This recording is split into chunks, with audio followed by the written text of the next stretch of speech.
and welcome, everyone. We're going to talk today about risk-based auditing. We have 2 hours to discuss this, and as we said, we can also discuss any other questions that you might have.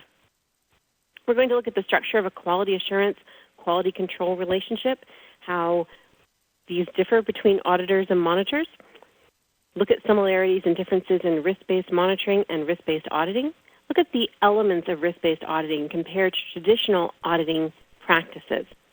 We'll talk about risk assessment and management principles and how they relate to clinical quality assurance. We'll talk about how the timing of an audit impacts on your risk assessment and that risk control. And then finally, we're going to look at some recent non-compliance trends and the regulatory focus for the entities where you will be conducting your audits, or you may actually be one of those entities and being audited yourself. So when we think about GCP, we have to take into consideration what is our product in GCP. It's not our investigational product, especially when we're thinking about that auditing perspective. What we're hoping to achieve is getting credible data from protected subjects.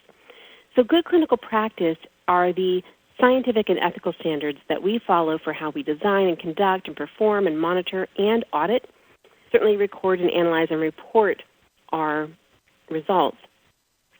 But we are building quality into what we're doing. If you remember, that 13th principle of GCP says that an ICH E6 Section 2 says that systems that ensure quality in every aspect of the study should be developed and implemented.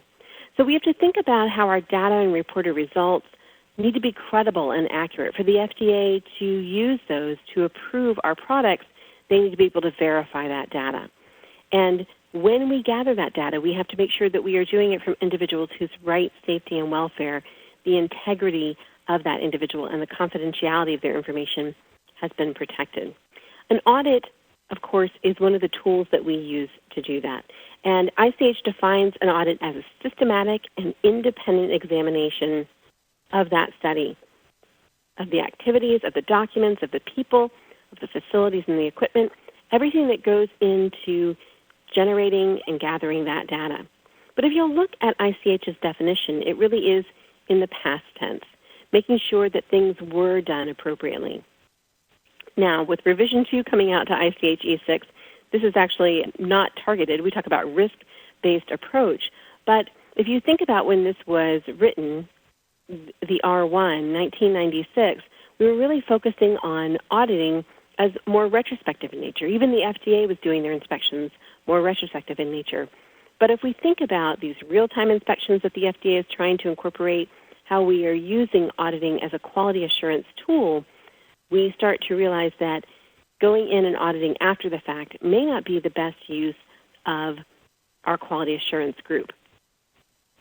Quality assurance, again, looking at the ICH definition, are those planned and systematic actions that are established to ensure that we're doing what we're supposed to be doing, so that we're going to move towards that product of good data from protected subjects.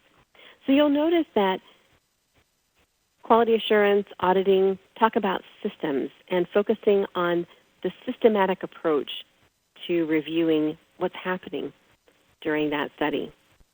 If you look at the definition of monitoring, it is much more real-time. The act of overseeing the progress of a study, a clinical trial, ensuring that it is conducted, recorded, reported in accordance with good clinical practice and SOPs and the protocol and applicable regulations.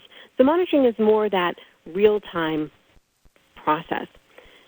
Quality control, those operational techniques and activities, those day-to-day activities that are taking place in real time, that's what monitoring is. But it occurs under the umbrella of quality assurance. So when we go out and audit a site, for example, we are looking at that investigator, but this is where everybody comes together. So you're looking at that investigator, you're looking at how that investigator interacts with the IRB, how that investigator interacts with the sponsor, and how they interact with that monitor in particular.